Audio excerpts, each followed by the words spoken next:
자, 이제 에너지 전환과 보존에 대해서 알아볼 건데, 에너지라고 하는 거, 우리 지구의 에너지원은 총 3가지가 있었어. 지구의 에너지원은 총 3가지가 있다. 첫 번째가 태양으로부터 공급되는 태양 에너지. 두 번째는 지구 내부의 뜨거운 에너지 있지. 일명 지구 내부 에너지라고 하는 거. 얘는 핵융합으로 만드는 거거든. 수소 가지고 헬륨 만드는 거. 얘 같은 경우 핵 분열이야. 우라늄 같은 방사성 동위원소가 분비되는 과정에서 발생하는 열. 다음에 태양과 달이 이 물을 잡아 당겨주면 이 물의 위치 에너지가 생기거든. 이걸 조력 에너지라고 하지. 이 3가지가 있다. 태양, 지구, 달 이렇게. 이 3가지 에너지원이 있는데 특히 태양 에너지가 우리가 주로 쓰는 에너지잖아.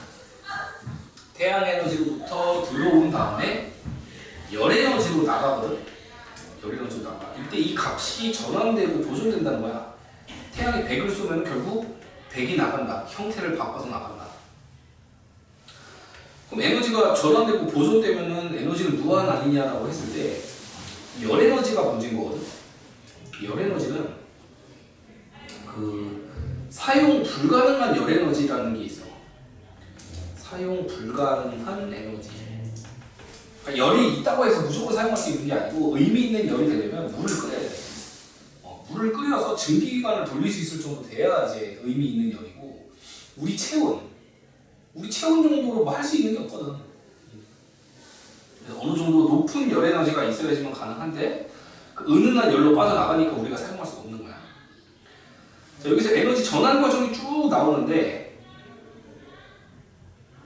요거 먼저 보자. 이렇게 가는 거. 화학 에너지가 이제 화석 연료에 들어있잖아. 그 화석 연료를 태우면 열 에너지가 발생하고 그걸로 증기기관을 돌리면은 전기 에너지를 만들 수 있다고. 이렇게 가야겠다. 이렇게 갔다가 이렇게 갔다가 이렇게 가는 과정을 다 보자. 이건 연소하면 이렇게 되고, 열 에너지를 역학적 에너지로 바꿔주는 과정, 이게 실은 터빈이라고 하는 구조거든. 발전기에서 터빈. 기체가 팽창하려는 힘으로 돌리는 거지. 바람개비 돌리듯이. 그 돌리는 에너지로 바꿔주는 게 역학적 에너지. 그럼 이 돌리는 에너지 가지고서 자석을 이용하면 전자기 유도가 되잖아. 그 전자기 유도를 통해 전기 만드는 게 그게 발전기인 거지. 이게 발전기인 거야. 그 터빈과 발전기 이렇게 그 화학 에너지부터 시작해갖고 터빈을 돌리면 발전기를 통해서 전기를 만들 수 있다. 이 열 에너지 터빈 말고 이걸 돌리는 구조로 만들 수 있는 게 여러 개가 있어. 돌리는 구조. 바람의 운동 에너지를 이용할 수도 있지. 이거 나중에 뒤에 나오니까 나와서 여기 나오는 것만 지금 한번 살펴보면 이렇게 해서 가면 화력 발전이 된다는 거야. 전기 가지고 열 만드는 건 전열기고, 여기 열 에너지로 전기가 나오고 화력이라고 되어 있는데 화력은 정확히 이렇게 해서 지나가는 거라고. 전동기가 선풍기 같은 거 전기로 돌리는 거 만드는 거. 다음 여기서 왔다 갔다 하는 거 볼게. 비대에너지로 화학 에너지 만들 수 있는 게 광합성이야. 그럼 여기서의 화학 에너지는 포도당 얘기하는 거겠지. 그러니까 뭐 화석연료도 화학 에너지인데 포도당도 여기서 말하는 화학 에너지가 된다. 물질에 저장된 에너지는 다 화학 에너지야. 다음 화학 에너지가 지금 빛 만들 수 있는 애가 반딧불이지. 다음 전기로 빛 만들면 전등되는 거고, 빛으로 전기 만들면 태양전지 되는 거고. 태양전지는 좀 특이하니까 체크하자. 얘는 왜 특이하냐? 유일하게 터빈 구조가 필요 없어. 터빈과 발전기 구조가 없다. 이게 없는 게 태양전지의 특징입니다. 오로지 반도체가 있지. N형 반도체, P형 반도체 그 두 개만 조합하면 만들 수 있다. 자, 여기서 조심해야 될 거 하나 더. 여기 충전이라고 돼 있잖아. 충전하는 과정이 전기를 화학으로 바꾸는 거야. 그래서 우리가 말하는 전지에 저장된 에너지는 전기 에너지가 아니야. 그지? 뭐 리튬, 배터리라고 하는 거잖아. 배터리에 저장되어 있는 에너지는 전기 에너지라고 하면 안 돼. 화학 에너지인 거야. 화학 에너지. 이거 중요하니까 역시 체크해놓고. 전지는 화학 에너지에 해당한다. 되게 쉬워. 요런 거 찾으라고 문제다. 뭐가 뭐로 바뀌고 있다. 텔레비전은 전기 가지고 빛과 소리만 만들고 있다. 조명은 전기로 빛 만드는 거고, 가스레인지는 화학 에너지 가지고 열 만드는 거고, 인덕션 혹시 뭔지 알아? 그 냄비, 쇠로 된 냄비를 밑에서 전자기장으로 그 가열을 하는 건데, 그래서 이 냄비가 없으면은 데펴지질 않아. 그래서 그게 인덕션, 전기로 열 만드는 거. 선풍기는 전기로 역학적 에너지, 운동 에너지 만드는 거고, 모닥불이 화학 에너지로 빛과 열 만드는 거고. 이런 건 뭐 어렵지 않으니까 잘 할 수 있을 것 같은데요. 에너지 보존 법칙은 형태는 바뀌지만 총량은 일정하게 보존된다. 그럼에도 불구하고 절약을 해야 되는 이유는 뭐냐라고 하면은 아까 얘기했다시피 쓸 수 없는 에너지 형태로 바뀌기 때문에, 거기 다시 사용할 수 없는 열 에너지 형태로 전환되기 때문에 절약해야 된다.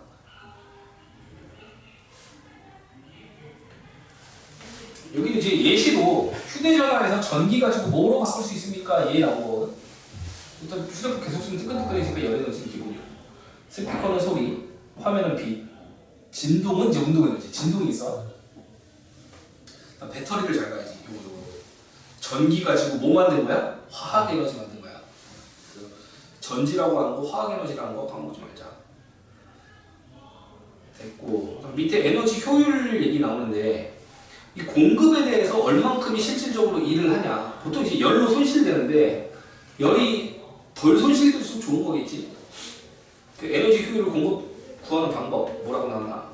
뒤에 공급에 대해서 얼마큼 사용되냐, 유용하게 사용되냐. 이게 이제 일한 양 되는 거야. 일한 양. 일을 한 양. 열 말고, 손실된 열 말고 실제로 일을 시킨 거, 이거의 비율을 에너지 효율이라고 한다. 얘는 항상 100%보다 작아. 그 열 에너지 손실이 존재하지 않는 기관은 없어. 이건 이미 뭐 증명까지도 끝난 거라서 받아들이면 돼. 그림 봐봐. 요 그림을 보고 에너지 효율을 따져보래. 투입에 대해서 일하는 거지. 투입에 대해서 일하는 거. 그럼 요 비율은 식으로 Q1 투입에 대해서 얼만큼 일했냐의 비율. 괜찮지? 이게 에너지 효율이야. 근데 이거 말고 하나 더 있어. 두 개 더 있는데, 그 W 대신에 뭐라고 처리할 수 있냐면, 빠져나간 열, 얘네 둘의 차이가 결국 일하는 거 아니야? 그럼 W 대신에 Q1 빼기 Q2를 써도 돼. 동의하니? 마지막 세 번째는 이렇게 묶으면 숫자 1로 뽑을 수 있거든. 이렇게 묶으면 1 빼기 Q1분의 Q2 이렇게 적을 수도 있어. 그러니까 세 가지 형태가 있다는 거. 뭐로 볼지 몰라. 셋 다 오히려 적을 수 있어야 된다. 내가 봤던 문제 중에서 1을 투입을 했어. 그때 0.7이 빠져나오고 0.3이 일을 했대. 이거를 Q2와 W에 대한 등식으로 적으래. 앞에다 괄호를 치고. 이거 수학적으로 표현할 수 있냐? 이 두 개 관계. 이걸 괄호 쳐갖고 W. 얘가 0.3, 얘가 0.7. 여기다가 숫자 뭐를 넣으면 이게 등식이 되냐 이거거든. W에다가. 알아? 괜찮겠냐? 무슨 수학이라고 하기는 뭐 산수인데 산수 가지고 안 되는 것 같아. 아니 쉽게 생각해봐. 얘 봐봐. W가 지금 0.3이야 값이. Q2는 지금 값이 0.7이야. 그럼 0.3을 0.7로 바꾸려면 뭐를 곱해야 되냐고.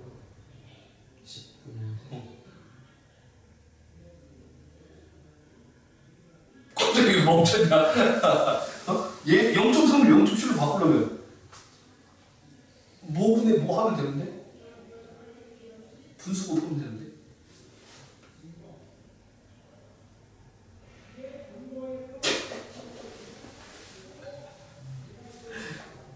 수학적으로 초코파이를 빅파이로 바꾸는 방법이 있어.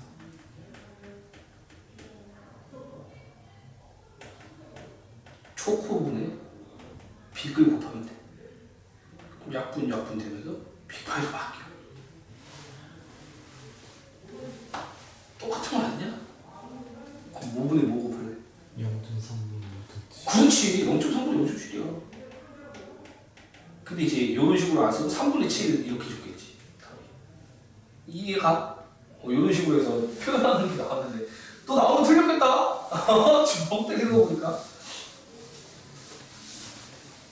요거에 대해서 이거 물어보면 그냥 0.3 하면 되는데 이거에 대해서 물어보는 경우가 있거든. 그럼 계산은 이렇게 하면 돼. 어려운 거 아니야. 그럼 자동차 에너지 효율 비교하기 내연기관 자동차가 있고 전기 자동차가 있는데 내연기관은 안에서 이제 휘발유를 태우는 거지. 그 화학 에너지 휘발유가 갖고 있는 에너지 중에서 82%가 열로 빠져. 그럼 18%밖에 운동을 못 시켜. 바퀴가 굴러가는 운전을 요거밖에 못 시키는데 전기 자동차 같은 경우는 100의 전기를 투입했을 때 열로 나가는 거 20밖에 없고 운동 에너지가 80이라는 거지. 그럼 효율이 되게 좋은 거지 지금 에너지 효율이. 그지? 근데 문제는 이게 있어. 발전 과정까지 고려하면이라는 표현이 뭐예요? 발전 과정까지 고려하면 에너지 효율은 낮아진다라는 표현. 왜냐면 발전하기 위해서 화력발전이라고 쳐봐. 화력발전이면은 만약에 이게 화력발전이라고 가정을 하죠. 그러면 석탄 100을 줬을 때 열로 82가 빠지고 18만큼 전기 만든 거거든. 그럼 이거에 대해서 80%란 말이야 얘는. 그럼 88에 64 14.4? 그 발전 과정까지 고려하면은 14.4%밖에 안 되는 거야. 이것도 문제로 출제된 적이 있어. 요 발전 과정까지 고려해서 에너지 효율 구하라는 문제도 있었어. 그럼 여기서 18만큼이 여기 도달한 거기 때문에 얘는 100에 대해서 80이잖아. 그럼 여기서부터 이게 만약에 이제 화력 발전이라고 치면 이걸 18로 봤을 때 그 중에서 80%인 거라고 이거. 18에 대한 80%, 8에 14.4% 나오지. 이렇게 해서 이거 구하라는 문제 있었어. 이런 계산이 있었다고 둘다. 다음 3번 에너지의 효율적 이용은 에너지 효율이 높을수록 그 사용할 수 없는 열 에너지가 줄는 거지. 에너지 효율이 높을수록 버려지는 에너지 양이 적어진다라는 얘기. 그럼 화석연료를 덜 태워도 되니까 이산화탄소 감소하겠지. 에너지 효율 높은 기술이 뭐 있냐? 하이브리드 자동차. 이게 뭐냐? 하이브리드 자동차는 그 움직이던 게 브레이크를 잡으면 브레이크 패드와 바퀴 사이에 마찰열로 다 제거돼. 다 열에너지로 분출되는 거야. 근데 하이브리드 자동차는 뭐냐면 제동할 때 멈추는 과정에서 어차피 회전하는 거잖아. 그 회전하는 걸로 그 자석을 가까이 대면 이게 전자기 유도를 일으킬 수 있다는 거야. 그럼 전자기 유도를 일으키면 회전 운동 에너지가 전기 에너지로 바뀌겠지? 그러면 열로 손실될 거를 전기로 충전해놨다가 추가로 쓰면 효율이 높아진다는 거지. 그래서 핵심이 이거야. 감속하는 동안 줄어드는 운동 에너지를 전지에 저장한다. 이게 핵심이야. 감속할 때 아무 때나 하는 게 아니야. 브레이크 잡을 때. 브레이크 잡는 과정에서 운동 에너지를 전기로 바꾼다. 이론상 이걸로 완벽한 브레이크가 가능하긴 해.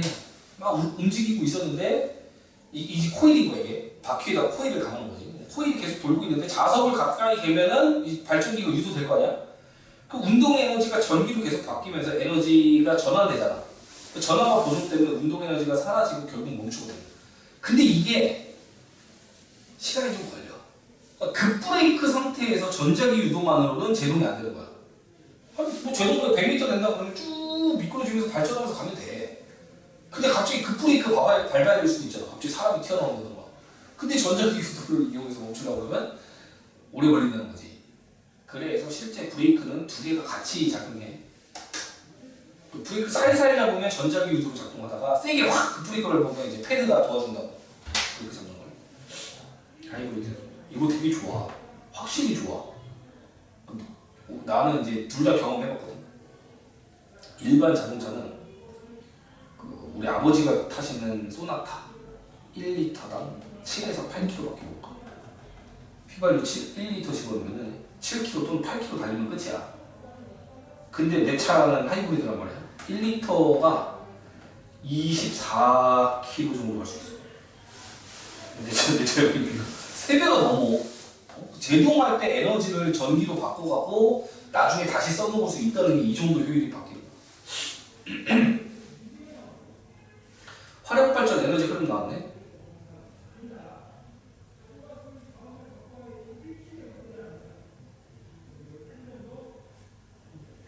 전력이 20%, 열 32%.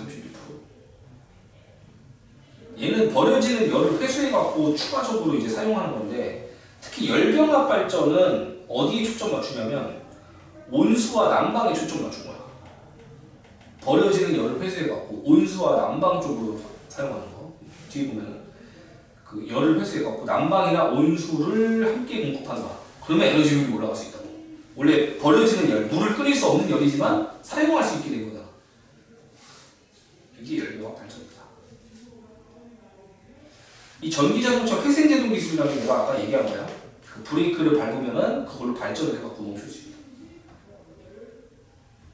됐고, 조명기구에 대해서는 백열등이 에디슨이 만든 건데, 이 백열등의 핵심이 이거지. 여기 전기를 흘려주면 얘가 빨갛게 달궈져. 이 달궈진 애가 내는 빛을 가지고서 전구로 쓰겠다는 거거든. 근데 이러면 열 손실이 많다는 거지. 그래서 최대한 순수하게 빛으로 많이 바꿀 수 있는 게 누구냐? LED.